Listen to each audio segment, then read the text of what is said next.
Hello பசங்களா, இன்னைக்கு வந்து இண்டக்ஷனில் சமைக்கிற மாதிரி நிறைய பேர் ரெசிபி கேட்டிருந்தீங்க. அதான் பார்க்க போகிறோம். என்ன செய்ய போகிறோம்னாக்கா, சிம்பிளான ஒரு சிக்கன் தண்ணி குழம்பும் ஒரு சிக்கன் ஃப்ரையும் பேச்சுலர்ஸ் எல்லாம் செய்யறதுக்கு வந்து ரொம்ப ரொம்ப ஈஸியாக இருக்கும். உண்மையாகவே இது ஒரு பாய்ஸ் குக்கிங்னு சொல்லலாம். அவ்வளோ ஈஸி, ரொம்ப கம்மியான பொருள் தான் தேவைப்படும். இதுக்கு வந்து என்னென்ன தேவைன்னு சொல்லி ஃபஸ்ட்டு பார்த்துக்கலாம்.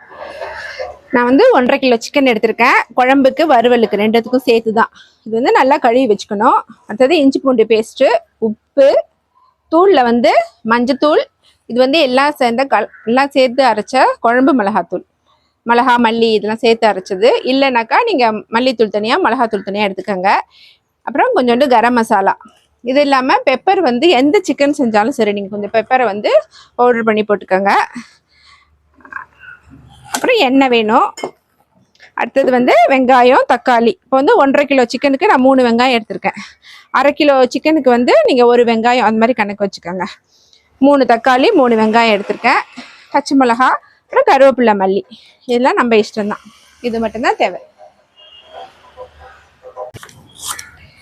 நம்ம வந்து வெங்காயம் தக்காளியெல்லாம் கட் பண்ணிக்கலாம். இது வந்து அழகாக தான் கட் பண்ணணும்லாம் கிடையாது, எப்படி வேணாலும் கட் பண்ணிக்கோங்க.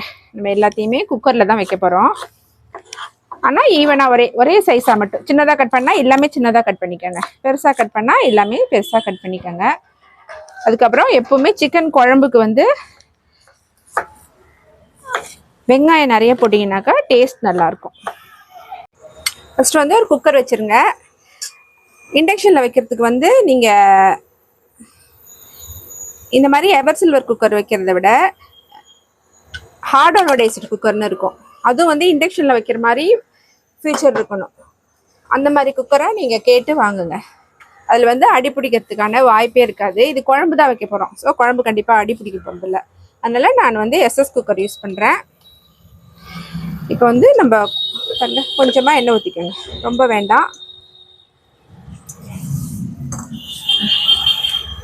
இதில் வந்து கரம் மசாலா தூள் கொஞ்சமாக ஒரு 1/4 ஸ்பூன் ஃப்ளேவருக்காக போட்டுட்டு, இது கருவேப்பிலை போட்டுக்கோங்க.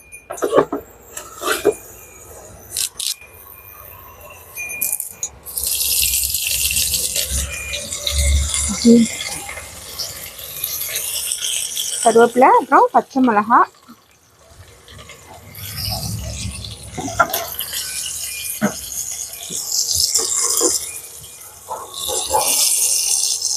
வெங்காயம். எதுவுமே ரொம்ப வதங்கணும்லாம் கிடையாது. ஆக்சுவலாக தண்ணி குழம்புக்கு வந்து வதக்கமாக தான் போடுவாங்க. எல்லாத்தையும் ஒன்றா போட்டு சிக்கனோட வேக வைப்பாங்க. அதை விட நீங்கள் இந்த மாதிரி லைட்டாக ஒரு வதக்கிட்டு வேக வச்சிங்கனாக்கா உங்களுக்கு இன்னும் நல்லாயிருக்கும். இதில் எக்ஸ்ட்ரா ஒரு 5 மினிட்ஸ் ஆக போகுது, அவ்வளோதான்.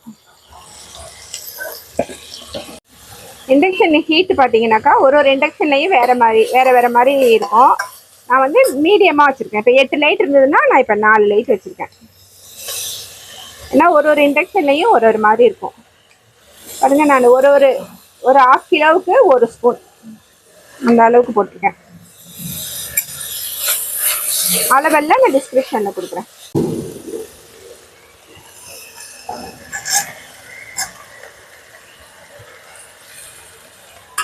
வந்து தக்காளி போடுறோம்.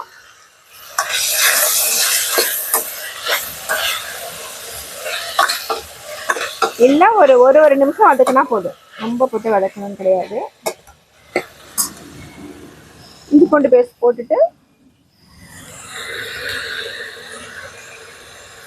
மஞ்சத்தூள், எந்த நான்வெஜ் செஞ்சாலும் நீங்கள் மஞ்சத்தூள் போடுங்க.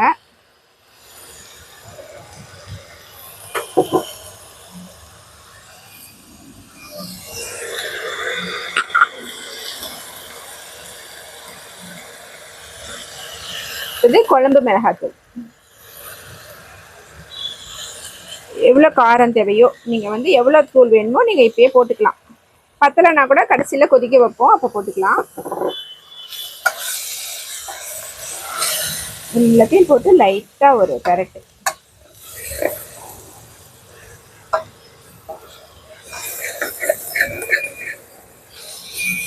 இப்போ வந்து நம்ம எல்லா சிக்கனையும் போடுறோம். வறுக்கிறதுக்கும் சேர்த்து, வறுக்கிற சிக்கனும் சேர்த்து இதிலே போட்டுடலாம். எல்லாம் போட்டு இதிலே நம்ம இது வதக்கிட்டு தண்ணி ஊற்றி அப்படியே வேக வைக்க வேண்டியதுதான்.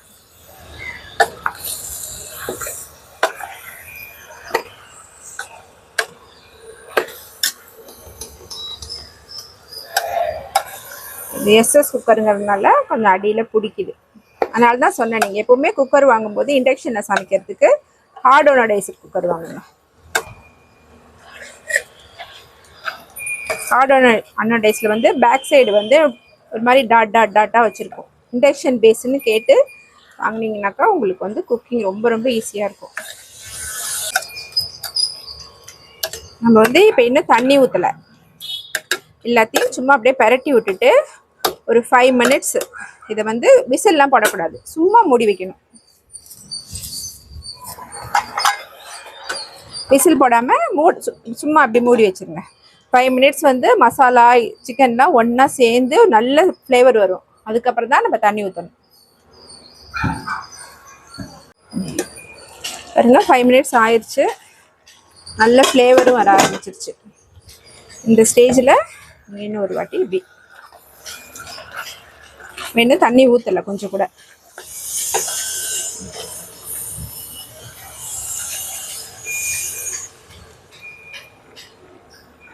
நம்ம என்ன பண்ணுறோம், இந்த சிக்கன் முழுகிற அளவுக்கு தண்ணி ஊற்றுறோம்.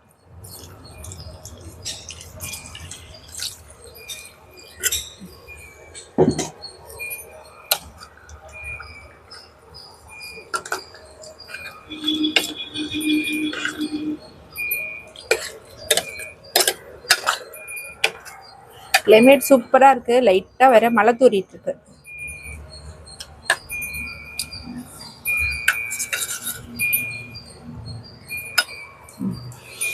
அவ்வளோதான்.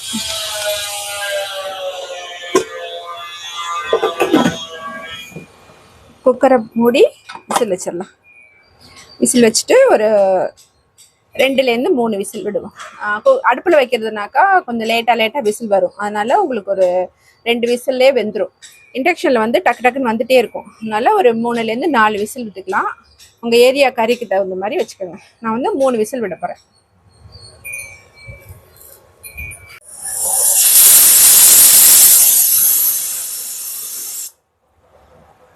ரெண்டு விசில் வந்துருச்சு, இன்னொரு விசில் வந்ததும் ஆஃப் பண்ணிடலாம்.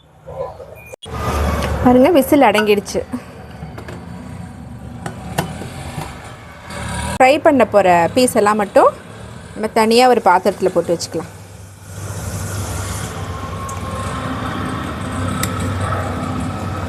மீதி பீஸ் எல்லாம் நம்ம குழம்புக்கு வச்சுக்கலாம். இதை மட்டும் நம்ம ஃப்ரை பண்ணுறதெல்லாம் மட்டும் எடுத்துக்கலாம்.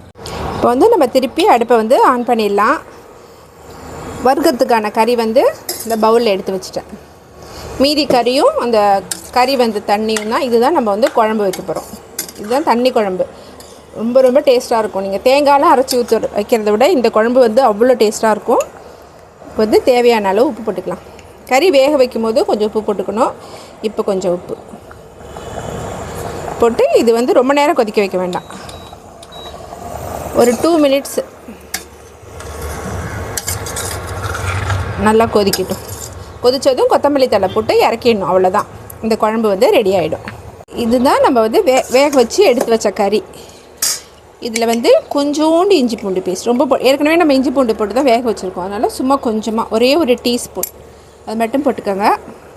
அது போட்டுட்டு அடுத்தது சால்ட்டு, இதுக்கு தேவையான அளவுக்கு உப்பு போட்டுக்கோங்க. அடுத்தது மிளகாத்தூள், குழம்பு மிளகாத்தூள் போடுறேன், தனி மிளகாத்தூளும் போடலாம்.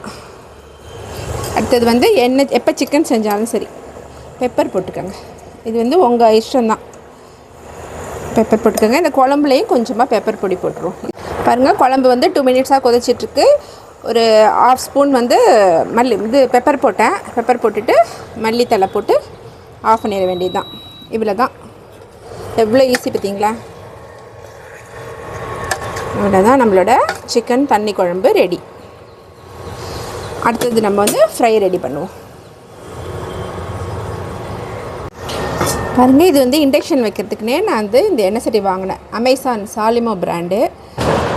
இது வந்து 2.5 லிட்டர் கெப்பாசிட்டி, 22 சென்டிமீட்டர்ஸு. இது வந்து நம்ம வதக்கிறதுக்கு எல்லாத்துக்குமே யூஸ் பண்ணிக்கலாம். நான் இதை வந்து இன்றைக்கி ஃப்ரைக்கு யூஸ் பண்ண போகிறேன். இது வச்சு நம்ம ஆன் பண்ணிடலாம் அடுப்பை. பின்னாடி இருக்குது பார்த்தீங்களா, இதுதான் இண்டக்ஷன் பேஸு.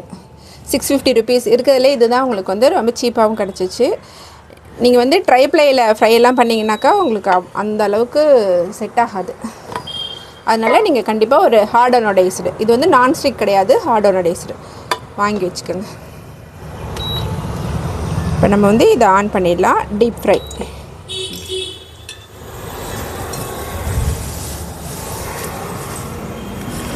டீப் ஃப்ரைக்கு வந்து நான் ஆயில் ஊற்றிக்கிறேன். நம்ம வந்து சிக்கனில் வந்து இஞ்சி பூண்டு பேஸ்ட்டு, உப்பு, மிளகாத்தூள் எல்லாம் சேர்த்துருக்கோம். பெப்பர் போட்டிருக்கோம். உங்களுக்கு காரம் வந்து பத்தலைன்னா கொஞ்சமாக தனி மிளகாத்தூளும் சேர்த்துக்கலாம். எண்ணெய் வந்து நல்லா காஞ்சிருச்சு. இந்த ஸ்டேஜில் நம்ம அப்படியே சிக்கனை போட வேண்டியதான்.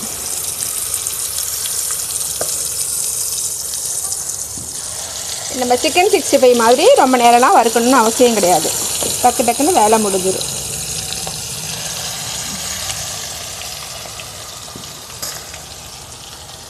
இதை வந்து நீங்கள் வந்து எண்ணெய் வேண்டாம், டீப் ஃப்ரை வேண்டான்னாக்கா கொஞ்சமாக எண்ணெய் ஊற்றி ஒரு 5 minutes சாட்டே பண்ணி அப்படியே பரட்டி விட்டு நீங்கள் அப்படியே சாப்பிட்லாம். அதுவும் நல்லா தான் இருக்கும். இருந்தாலும் இது வந்து எண்ணெயில் போடுறது தான் ஒரிஜினல் ரெசிபி. அதனால் நான் இதை காமிக்கிறேன். 2 minutes தான் வறுக்கணும், அதுக்கு மேலே வறுக்கக்கூடாது. வறுத்திங்கனாக்கா உங்களுக்கு சிக்கன் ஹார்டாக போயிடும், உள்ளார ஜூஸியாக இருக்காது. அந்த மசாலா மட்டும் ஃப்ரை ஆனால் போதும். இந்த ஒரு எல்லா சிக்கனும் வறுக்காச்சு பாருங்கள். இந்த எண்ணெயை வந்து நான் அப்படியே மேலாப்பில் நிறுத்தி எடுத்துறேன்.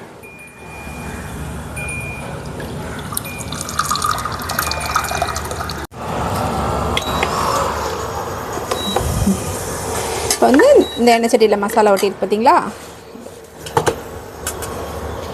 இதில் வந்து இந்த சிக்கன் ஃப்ரை பண்ணோம்ல, இதை போட்டு ஒரு பெரட்டு எடுத்துட்டிங்கனாக்கா அதுதான். இதெல்லாம் வந்து வேஸ்ட் ஆகாமல் இருக்கும். கொஞ்சம் கருவேப்பிலை.